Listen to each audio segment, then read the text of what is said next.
Hey everybody, D. Williams here, and you are listening to episode number 20 of the Staffing Startup.tv podcast. Let's get fired up.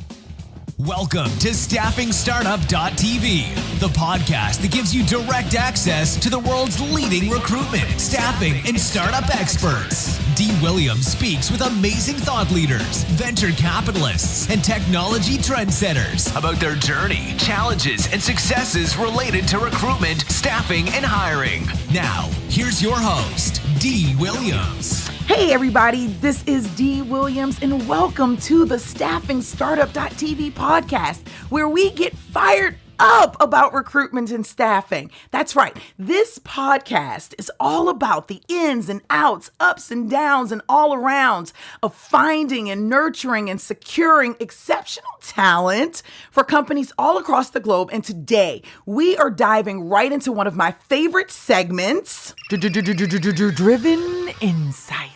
That's right, Driven Insights, where we talk to thought leaders about recruitment, hiring, and recruitment leadership practices that will help staffing entrepreneurs just like you support their clients and candidates more effectively and grow their business. And today, me personally, am super excited, to introduce my very special guest. He is the co-founder of the recently acquired HR tech platform RecruiterBox and author of the book Prepare: How I Learned to Stop Worrying and Love Hiring, Mr. Raj Sheth. Did I say your last name right, Raj? Perfect. Thanks. How are you today? Thank you so much for being here. Thank you for having me. I'm great. How are you? I am always phenomenal. I'm always great. So listen, you are doing some amazing things to impact the world through recruitment technology. And then you took it one step further and decided to write a book. And I would love for you to tell my listening audience a little bit more about you and really also what inspired you to write the book. Absolutely. So in a nutshell, I founded and ran RecruiterBox for nearly the last 7 years. Before that, I had a couple of other startup attempts that were in different spaces, not HR tech, but I'm calling them attempts because they didn't really take off, but I did spend a few years on it. And I am a finance and entrepreneurship major by education before those attempts. Mm-hmm. So coming back to RecruiterBox, me and my two other co-founders, we kind of realized that, when we were working at larger companies earlier and also when we were looking for jobs, we realized that there were some, big enterprise HR systems that large companies used, and they required training and they were quite elaborate. I'm sure they were helpful, but at times also cumbersome. Mm-hmm. And we saw that the little guys were using email and Excel to manage their recruiting process, and everything else was really an overkill. And long story short, that's the market that we wanted to go after. Like we didn't even know what an applicant tracking system was, which is like a funny little secret. We had never heard that term before. But we just set out to create a software that replaced email and Excel and was super easy to do and integrated with your email. And that's how RecruiterBox was born. So you didn't know what an applicant tracking system was? Honestly, no, we did not. And I think that helped us because we didn't try to ape or copy any of them out there. We were just like, what's the best way to receive resumes from multiple sources, and what do you need to do with them as a team to screen? And of course, over a 7-year journey, we learned so much about it, and we kept acquiring larger and larger customers. Yeah. And we learned a ton about it. But yeah, at the start, we did not know. So throughout that startup journey and just reading your book, and I really want to talk about it, one of the things that you took away from that was that you were not just building the software for other people, but you guys were having some internal hiring going on as well. And so this kind of became a tool for you all. Do you want to talk a little bit about that? Yeah, exactly. So funnily, the book came about not because of external lessons that we observed, that our customers were going through. But while RecruiterBox was growing, we ended over the course of the 5 or 7 years, we ended up hiring close to 60 people. And we got so many of the early hires wrong ourselves, for our team, especially in the leadership roles and the manager roles as the business was growing. Really? And it was an ironical thing.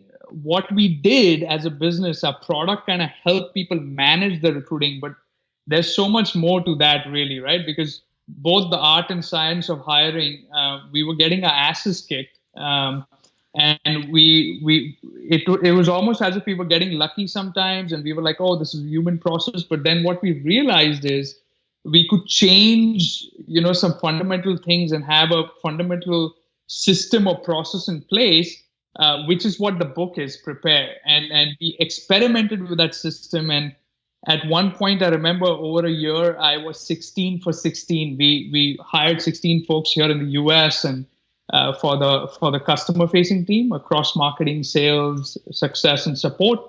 And all the 16 folks ended up staying, and there was no turnover, and they were awesome, and we were happy with them. And I was like, that's when I felt that I owe it to just share this with, other founders, right, and other people going through, hiring teams. And it really applies to anybody that's, looking at recruiting for a role, just to make it more predictable. So you're not like playing the lottery. And that's what the book is about. It's about our personal mistakes and the steps that we took to make hiring more predictable for our company. StaffingStartup.tv is your #1 source for news, information, and live interviews specific to the growth and success of niche recruiting and staffing agency business owners, staffingpreneurs. So I am like crazy about this book because so many things were like flowing through me.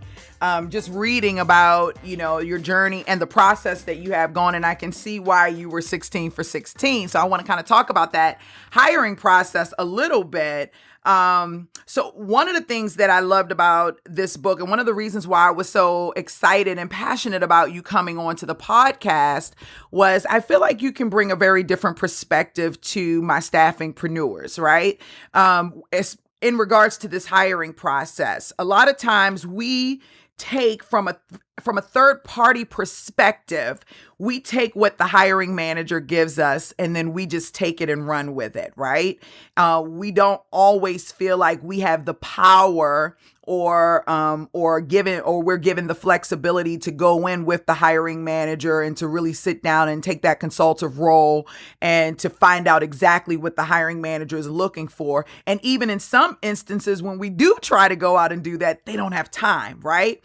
Your process, one of the things that intrigued me was you were talking about how it takes a little bit more time in the beginning to define the problems. But if you define the problems, then you're kind of like starting out on a good note. What do you do when you're dealing with someone who doesn't have the time to really sit down and define the problem in that way? Or when you're working from a third party perspective and you really can't draw that information out, does that mean the process doesn't work? Or that was one of my questions. Yeah, actually, it's amazing that you are saying that, because from the company side, and by the way, we sold the product mostly to companies, not to agencies. Mm-hmm. I do know there are some other products out there designed more for agencies, and ours were designed for the companies. And we did notice them working with agencies, and we had built that functionality in for them. But a lot of the people on the company side, and our personal experience was the opposite, which is that we felt that, the third-party recruiter or the agency should take more time to understand it. But I get it that it's a shared responsibility, and right. Sometimes you have people not going through what I'm calling these essential steps on both sides. So to come back to your question, I would actually urge the third-party recruiters. I know that's the customer and they're banking on that success fee or whatever. But I would urge them very early on, right in the sales process to these companies or right in the onboarding process to be like, hey, we're going to need this minimum level of information to get started, and to not flood you with 100 candidates, but give you 5 solid ones that you can go, make a decision on this month. Right. Right. And I think I mean, I would love to have an open debate and correct me if I'm wrong, but I think most companies that you want to work with will appreciate that actually. So you weave that into the onboarding process. You don't make it fluid or all over the place. Maybe, this problem step that you're talking about, let's take that right there in the initial email or a Google form and be like, you know what, when we talk about this role, or even if you have just one call for me, this is what we're going to cover for me to get started. Otherwise, we won't be able to do a good job. Right. And then take that, and because everybody is still addicted to the old version or the concept of the job description, the way it's typically posted. But if that third party recruiter or even an internal recruiter, right, takes that information that they're gathering at that discovery phase, right, what's the problem, defining the problem, they can create kind of a custom job description that will attract the right person. Is that the concept? Exactly. Because see, one other interesting thing you bring up, the truth is that all of us are bad at writing job descriptions because we are not writers. Mm-hmm. It's not because we don't know. It's just the same reason why not all of us may be great at writing a press release copy or an article, for a publication. It's the same thing. Most of our core competencies we are not writers. And for the good or the bad, most job descriptions, and by the way, the resume on the other side, which is a whole other discussion, they follow the same templates, mm-hmm. right? So this also happens because the third party recruiter is sometimes talking to their HR or recruiting counterpart, but the job or the problem is actually known by the hiring manager. Yes. And whose team this person is going to be working on. So all three of them may not, participate in writing the job description. But if whoever is doing the sourcing gets to speak with the hiring manager and just like understand, some of the boundaries or goals or objectives of the role, then, there are some low hanging fruit where they won't be pushing candidates that are like, not even close in terms of a fit. The whole point is to introduce fit, like not to bring the best candidates that are just best on paper, regardless of what the role is, right? The efficiency in the process comes by just, bringing somebody who's going to be a close fit. Yeah, definitely. So if you guys give us a moment, I know you are super engaged in this conversation. I definitely am. We are going to be back in one moment with Raj, and we'll just be right back. Attention, all computer and information technology professionals. It is estimated that the business of placing contract technology workers is at least $1 billion industry. And today, we want to show you how you can become a supplier of tech talent to companies all over the world. That's right. You can put your IT colleagues on contract and build them out. It's not rocket science and is a great additional income. Let Staffingpreneurs Academy show you how to start your very own IT niche recruitment, staffing, and consulting business. Learn more at staffingpreneursacademy.com/IT. That's staffing, PRENEURS Academy.com/IT right now. Welcome back to StaffingStartup.tv. I'm Dee Williams, and I'm here with Raj, co-founder of the recently acquired HR tech platform RecruiterBox and author of the book Prepare: How I Learned to Stop Worrying and Love Hiring. And we are having a very dynamic conversation just around the hiring process and the job description and what does that job description really entail, and how do we deliver that in a way to where we're attracting the right talent, but not just the right talent, but he just said the right fit.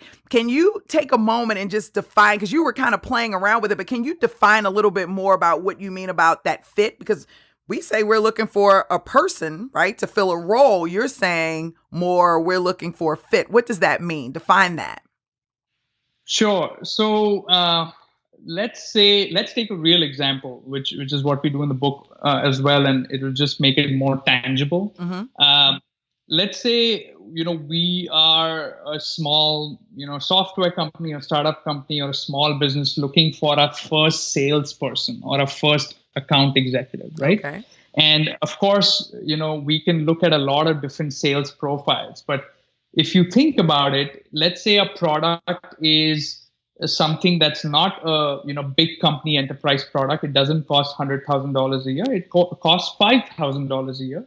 And so we probably want an account executive that is used to selling in that market, right? Because the two experiences are so different. The $5,000 product is a very quick sales cycle. Right. You need somebody who's used to closing 8 to 10 deals a month. You're used to somebody who's used to working on a process that leads to so many opportunities per month, as opposed to somebody who might be an amazing experienced software sales executive, but is used to a very consulting approach and needs 6 months on a deal, and the whole activities of the role are very different. So this is probably we can go on and on about it, but not to drone on. But this is a small example of the fit. I think it's important to understand the activities, and just to go deeper, what I mean by defining the problem, some people have a different sales development and lead gen process, and then the account executives are only doing the actual demos or the sales to the customers.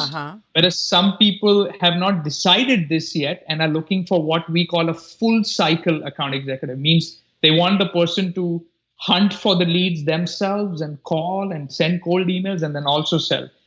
Defining all these things beforehand leads to you having the right person, because otherwise you're like, oh, we're just going to take it as it comes and improvise. But of course, then you have a higher chance that you're going to have somebody that's not a fit, even though they might be awesome. Mm-hmm.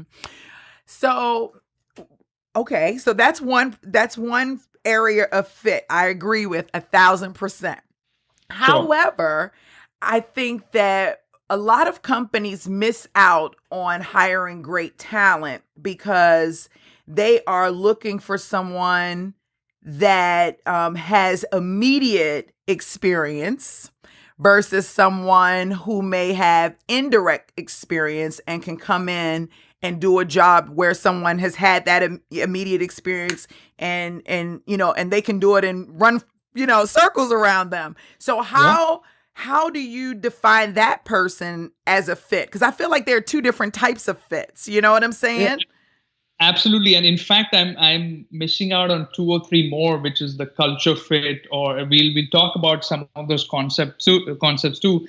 But what you said, it just triggered a point, and feel free to circle me back if this doesn't cover it. But I loved one of the things that I sort of fell in love with. I loved hiring players who would grow into the roles rather than coaches, especially when we're talking about experiences and all. So because also for 2 reasons. Sometimes, coaches have when I say coaches, I'm just talking about, way more experience. Mm-hmm. They have either been in some sort of leadership role. They're just coming and, they're like, I have done this. I got this. This is how you do it, mm-hmm. which is all great. However, when they are coaches, it backfires for a smaller company. And again, we're talking about a section of companies here, but I know I was in that board. That's because you need a player coach who's still going to do a lot of the stuff themselves, at the same time be open to doing things in a new way, mm-hmm. as opposed to sometimes a coach has too many templates developed over the years and they really won't vary off the templates or take any new risks. So this is one. So I completely agree with you. I'll give you 2, 3 examples. We hired for our sales team somebody who was a nurse, somebody who was selling furniture. So they had nothing to do with technology sales.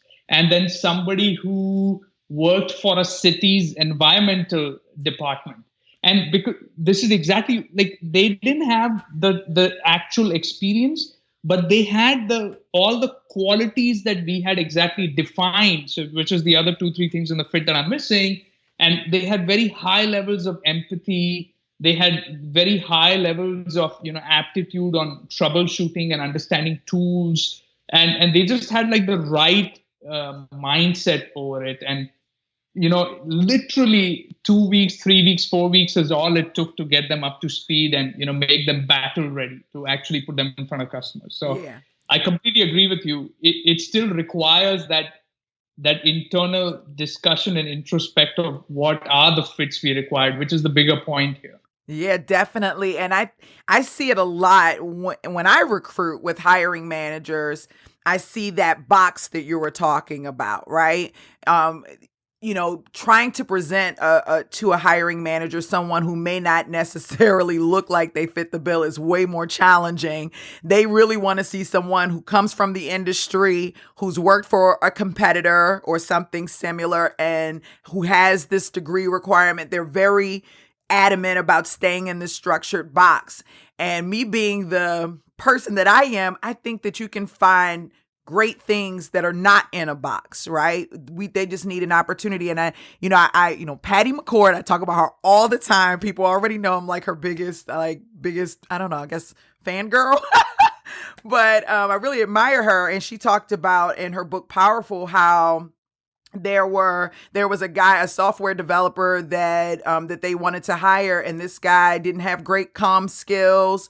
He didn't talk a lot. They didn't even think he would be necessarily a great fit for the role that they were hiring for, but they put him in the role, and he ended up being a major player in the company and rose through the ranks, like someone that they would never have thought would be a good fit for that type of role. So I think we see it all the time when we have someone internally, but when we're looking for someone from the outside coming in, not so open, Mm-hmm. Absolutely. Yeah, it's Absolutely. just different. So Absolutely. Can you tell us what the PARE process is? Yeah, in a nutshell, we start by defining the problems or the objectives that the role hopes to achieve. And the reason I'm saying this is in a lot of small and even medium companies, sometimes we tend to merge roles because we kind of feel like, oh, this person hopefully will help us here and help us there, and then you end up sometimes, again going back to fit, getting a person who may not be able to help either place. Mm-hmm. So that's why we are starting with P. It's not an academic process at all. Like we all kind of just learned this on the job. Yeah. And the A is actually the activities of the role, and if you think about it, just for some subtext here, we love, like, if we like a person, we like to believe that that's fine that they don't know this software system. That's fine that they have never worked on. We'll And just teach them. we will teach them. And sometimes that stretches too much, especially in some things where you require nobody on the team knows how to set up, let's say, a marketing automation system, and discounting that. So hence the activities. The A is the activities, which is what are the activities of this role? What are the recurring activities of this role? Just gives you like a quick hygiene check.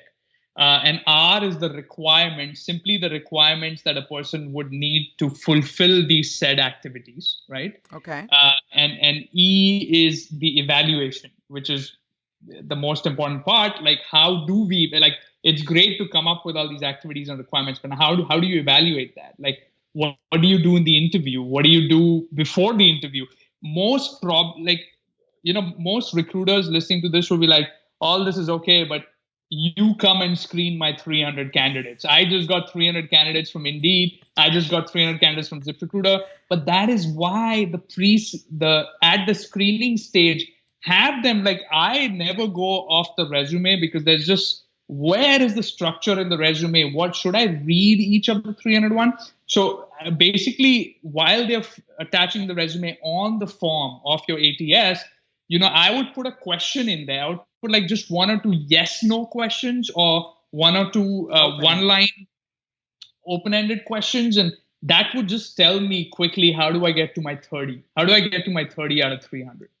And of course, the process and volume looks very different for every role. I understand that, but the evaluation addresses your at the job application stage screening, and then of course interview and post-interview test. Like, an easy one to talk about is like programmers, and there's the whole industry around giving out programming tests and assignments and games and all that stuff, right? But people need a little bit of predictability when the role is so, like, you wouldn't hire a doctor or a surgeon unless you see them do surgery. Right. So or you wouldn't hire a pilot unless they have X number of flying hours on a plane. Right, that's true. There has to be some sort of practical test for some of these other jobs, right? Like, especially, marketing and sales and all of these communication jobs and so many other jobs. Like we kind of, the truth is we wing it a lot, and you don't need to, and that's what PARE is about. So I want to ask you a question about this. I got to ask you a question about the job description and the resume in 1 second. We will be right back and have this conversation in more detail. I'm Dee Williams. You're listening to StaffingStartup.tv. Just give us a moment. Attention, all technologists, recruiters, and HR professionals, telecommunications, finance, engineering, and healthcare professionals who have a passion for entrepreneurship and a passion for people. A major economic crisis is happening all over the world, and is reported by 2030, the demand for skilled workers will outstrip supply, which will result in a global talent shortage of more than 85.2 million people and $8.5 trillion of unrealized revenue. This is a major economic problem to be solved, and there's still time to make an impact. With a $429 billion global industry of recruitment and staffing, you can create your own business model that will help companies realize their unrealized revenue by supplying a niche set of skilled people. You will also have the ability to help hundreds, if not thousands of people prepare for work and land new job and career opportunities. Expand on the idea and let Identifies Consulting show you how you can bring your idea to life, get you up to speed on the current business model and trends, help you add your own twist, get your business set up, launched, and earning revenue. Visit identifiesconsulting.com or call 866-432-8801 today. What are you working on and what's your mission? All right, guys. So we are back, and I'm here talking to Raj, and we are getting it in with this conversation about hiring and job descriptions and resumes. And I want to ask you, so right now, do you feel like the resume and the job description coincide the way they're supposed to in order for people to actually make true fit matches? What's missing? What's wrong with it? So the biggest problem with the resume is that it's not a sample of your work. Mm-hmm. If I need an introductory card or a symbol to, who you are and what kind of work you have done, and should we talk about, this role, or should we talk about, at any role in a company, the resume is a very cryptic document, especially the way we're used to writing it. And I go back to the point that we're not writers. And nothing has changed that in the last 40, 50 years. All we did with LinkedIn is put that paper. All we first did is put your, CV, your resume that you used to type on the typewriter. We first put it on Microsoft Word over the last 20 years. And over the last 10 years, we've simply put it on LinkedIn. However, nobody talks about work samples. Yes. So I would just leave it at that point, that I would love to experience work samples. And by the way, I believe that, not even in our lifetimes, but in the next 10 years, there will be a company which, if they figure out how we all interact professionally through work samples, will be much larger than LinkedIn. I'm already on it. What are you talking about? I'm already on it. This is why I'm asked. These questions are not for my audience at this point. These questions are for me. I'm already on it. I feel just as passionate as you do. And before you say what you're going to say, I just want to tap into that a little bit more. I think that resume, I believe that the resume causes more time loss, which also equates to money loss, than anything in the hiring process. That is my opinion. And when you start talking about recruiters who have to review 300 resumes and different things like that, I feel like the structure of I agree with you. And it's so interesting. I asked you the question earlier on my notes here. The question I had for you was, how do you show evidence of the work that someone has done? That was my question. That was my big $1 million question for you today. Because that is something I believe that we need to start looking at. And I really want to be that person that changes the format of the resume. But that's a whole different conversation. We're not here to talk about Dee Williams and her big pipe dreams. But I am passionate. But I am passionate about that because I do think that there, with AI here and really moving forward, and machine learning here and really moving forward, and even with, and I know this is going to sound weird, but virtual reality and cryptocurrency, I feel like we are 10 million steps behind in the way we communicate how we want to get things done within a company and who we want to bring in to help build out our team. And, that's all. I mean, what are your thoughts? Maybe what are your thoughts?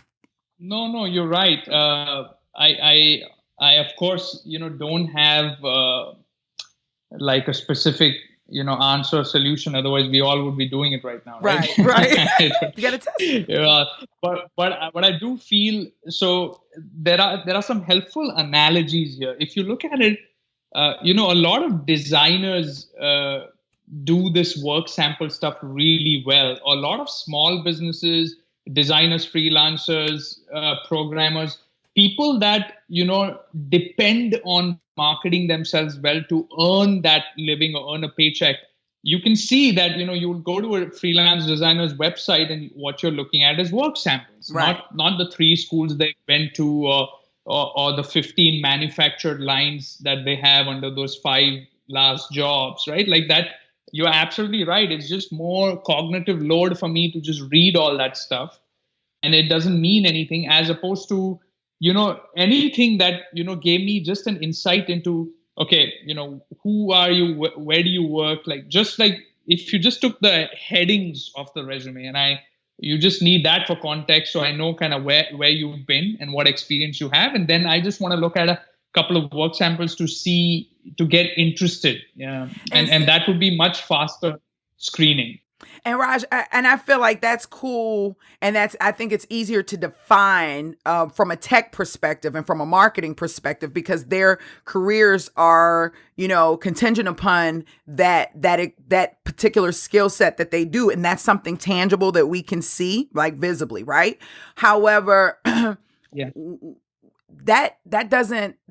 It's a little bit different when you're talking about an administrative assistant or a project manager or or an engineer or some other role where we're not in the business of designing or how. So then the question, and the reason why I'm doing this with you, I'm just going to quote you here in your book. Just 1 second. Because I know you're like, D, you're tripping, but you said something and I said, oh my gosh, Raj. This is great. You said, I'm glad. Go ahead. No. I'm glad we're pushing the discussion this direction. Go on. Okay. Read the report. You said, I would like to thank my co-founders for always asking the right questions. This book is about the lessons we learned in pursuit of those questions, and it would not have come together without them. And you started the book that way. And I thought that was super powerful because it immediately put me into a mindset of asking questions based on everything that you had written in here. And it really sparked my creative juices. So I'm asking these questions because I'm pushing the envelope as well and kind of understand. I talk to tons of people in this industry and I'm starting to see things and put the puzzle pieces together. And so I'm at that question phase. And so I'm asking you as a learner, not as a host. Absolutely. No, you're absolutely right. The administrative assistant, a product manager, a program manager, an events coordinator, and an engineer working on some sort of infrastructure. This is the ability to give them some sort of a form factor, to have their work samples be very clear to any of us. Like, is this futuristic system that we're kind of talking about or toying with? So in other words, and again, we obviously don't have the right answer here, but I mean, we are picturing something where we see how passionate, prompt, how much of a completeness freak, or how high on the empathy levels an administrative assistant is, right? And if you think about it, and again, even before I say it, I know it's not an apples to apples comparison and it's probably very dilutive, but think about the reviews that we are already reading for somebody that we hire on Thumbtack today, who comes home to do something. Think about the reviews of everybody on Uber driver. And why do we do that? Because, to be honest, it's a transactional relationship. It's a marketplace, and we will only engage if we see a certain score, and we will read some of the reviews, etc. We just haven't found an acceptable way of doing that for somebody who sits on a W-2 payroll. That's it. But businesses and companies will be forced to do it, whether they care about what you and I are talking about or not. They'll be forced to do it because the whole structure, the whole form factor of what we call a company today is changing. It's already changing. It is. Look at the beginning of the call, you're talking about your team member, and they are elsewhere and they're remote, and it just even within a state or within the city, if the whole team is in the city, people are working remote, and the way we work is changing, and the way we evaluate performance has to change. Otherwise, companies will just not be able to put up that investment without doing that evaluation. Yeah, and I read this book, and I don't have my other phone with me, but I read this book, and it was talking about like the future of talent. That might have been the book, The Future of Talent, and they were saying that at some point they believe in the next 5 to 10 years, maybe a little bit longer, that the idea of W-2 work will go away, and that it will be more of a pay for performance type of deal. What do you think about that? Do you see that actually taking place? So I don't have clarity on that, to be honest. Sure. It seems like it could move to then, 10, 20, 30 years. That's the, simplistic approach. But the other thing is teams and companies sometimes come up with great work in collaboration. And the gap to that pay for performance thing is that if the pay for performance thing integrates to the level where the company can still do a lot of creative work. Like, think about Apple. Imagine if every one of those 10, 15, 20 people early on with Steve Jobs was a pay for performance and they were not in the same room. We don't know the answer. Like, would they have come up with some of those innovations and some of those products? Why did they not have to be in the same room? Why do they have to not be in the same room? Why can't they be in the same room? Still be team, still be collaborative, except instead of getting a salary for 40 hours a week, you get paid for the actual problem that you're solving, right? Like in the beginning, and I was kind of thinking about this in your PARE book, the Define the Problem, and I thought so I'll stop there because I see your thoughts are going. Go ahead. What are you going to say? No. It's so funny. I have debated on both sides of this, but it's just fun right now to just, to play the devil's advocate. I'll tell you one tangible point as to why I don't see it happening overnight today. Okay. Just for case. Okay. See, when a company gives somebody a full-time salary and W-2 and benefits, what they are by the way, I never had contractors at RecruiterBox. Even all the remote people, I paid them W-2 with full health benefits, medical, dental, vision, not because I just felt like assured or they were asking for it. For me, I was very clear from day one that I am signaling a long-term commitment, them to signal a long-term commitment to us. And therein lies this whole question mark about what that looks like in the pay for performance thing. Even for every one of these roles, like it can't just be, some roles are very easy to single out and talk about, right? Like design. However, it's about commitment. So when I am committing to a company, getting a job, and I live and breathe that, okay, it's not like I can come up with all my best ideas and do all my best work this week. I am there for 3, 4, 5 years, 10 years, and I am, maybe I'm making some pretty significant, step changes at that company. So that's my argument there, right? Like, of course, everything will move to pay for performance. The truth is we probably just don't know how all the great, how teams will work together greatly with commitment. it will require different kinds of companies, different kind of founders, amazing clarity of work distribution and work breakdown, amazing vision, and the truth is all startups, all our companies, however great they have been and become. Like even if you read, Jeff Bezos, Amazon's book, it's the biggest company in the world right now, such a success story. Yeah. But what was so striking about that book, I read his book, The Everything Store. I recommend that book as well. What was so striking about Jeff's story to me is he made so many mistakes. It's not like he had everything, lined up in 97. It's just that he made mistakes with speed, right? And then he came around and invented a lot of those things. And when I say mistakes, by the way, it's so relevant to our discussion because he made so many recruiting mistakes. Yeah. He hired people based on their background, thinking because they did it, in some traditional industry, they will build those warehouses for him and all that. My point is this: this whole process is very iterative. And hence we make commitments to each other here. Sorry, I'm going a little philosophical. No, because I'm waiting because I want to comment on it. So go ahead. So that's why I don't see this complete pay for performance, because I'm still seeing this our commitment-based culture where we come up with great things together. That's it. I think that I agree, but I do think that that the world is ready for a different type of structure. You can see that in the legislation. I'm saying my words are blah.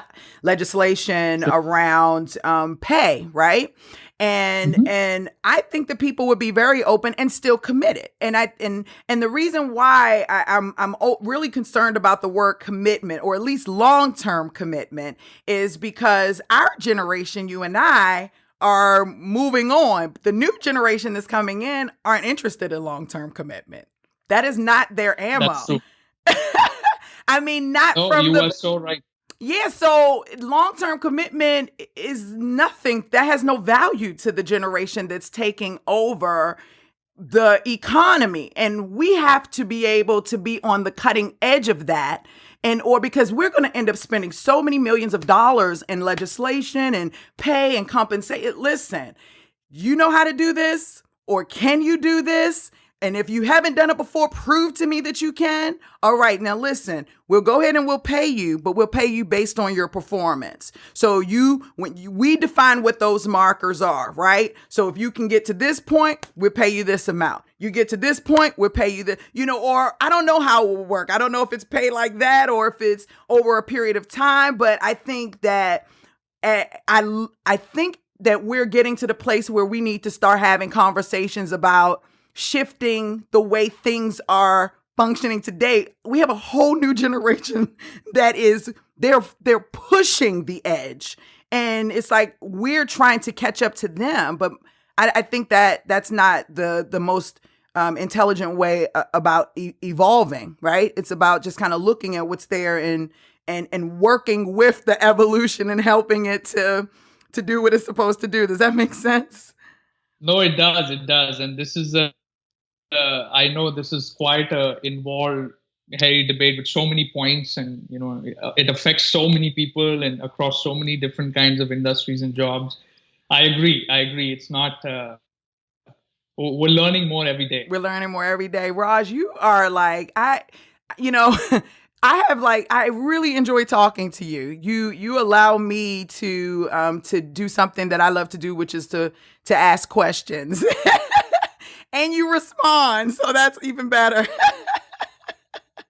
You're a great guy. So where can my audience, so 2 questions. What can my audience do for you?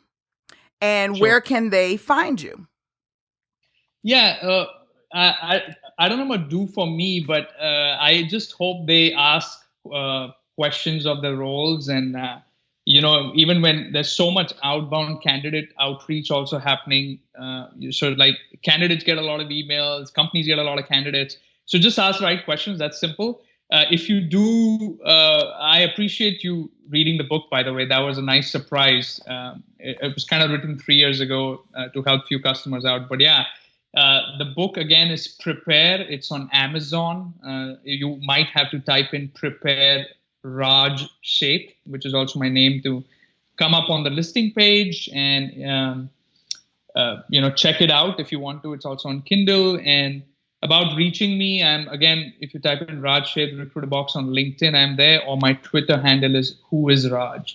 That's awesome. As you can see, I already have my coffee spill on the book, so it's been I've been traveling with it, so it's so funny. Will you come back? Will you come back and talk to us? Because really quickly, you just got acquired, right? Your company just got acquired and you're in a space kind of like this transitional space. So I definitely want you to come back because I know whatever you're about to dive into, it's going to be absolutely phenomenal. Oh, I would love to come back and love to keep chatting. This is fun. So awesome, Raj. Well, thank you so much.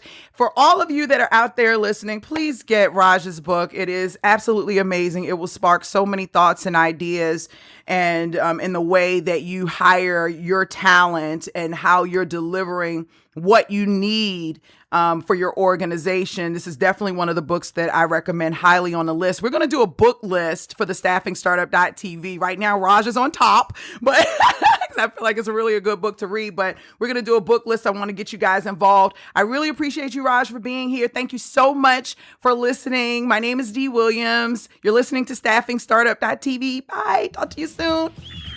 Bye, Dee. Bye.